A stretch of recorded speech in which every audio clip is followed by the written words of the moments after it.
Senator Esther Okenyuri. Thank you, Mr. Speaker. I also wish to support this report by Senator Muma.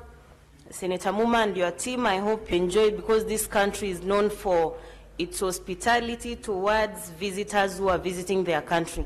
Mr. Speaker, when you actually look at the resolutions made in that 150th Assembly, they were very serious resolutions which I feel if the members who participated in that can bring back some, can hear, and we're able to see the way we would wish to see the future generations that are coming look at it.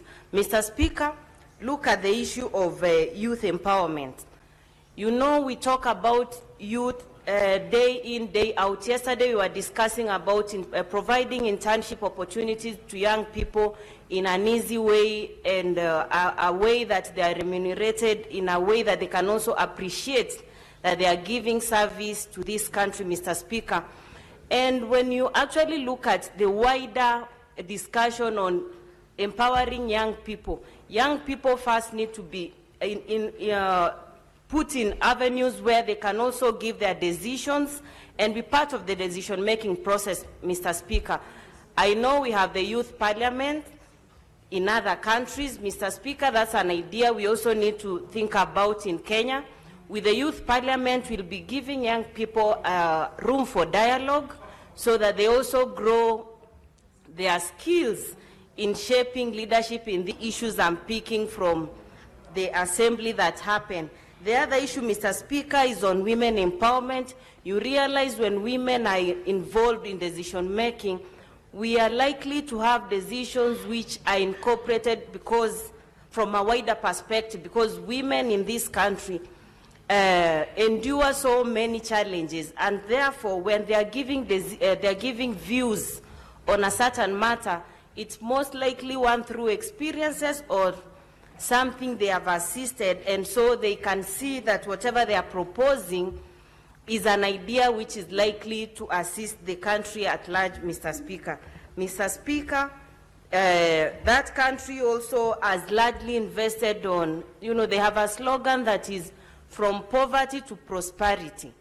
Mr. Speaker, as members of parliament, one of the main reasons we are here is to put laws which are meant to enable ordinary citizens at least support themselves in whatever economic activities they are engaging in.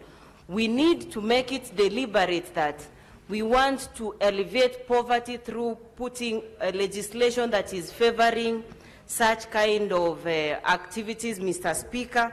And finally, the issue on climate change. That is a discussion we've had, and there have been attempts to urge the general public to engage in tree planting. Mr. Speaker, I'm yet to see if Kenyans largely have taken it up, because now I think people are looking at it like an activity which just happens one day, and we call it a day. We need to change our culture so that this is in us. We are participating not for commemorating a specific day, Mazingira Day, but every single day we need to look at how we can protect the environment so that we are in a society which is conducive for everybody, Mr. Speaker. And finally, investing in people, Mr. Speaker, investing in people, more especially vulnerable groups, because those are the ones who are not able to fend for themselves, the persons with disability, the young people, the senior citizens, where social protections comes in, Mr. Speaker. So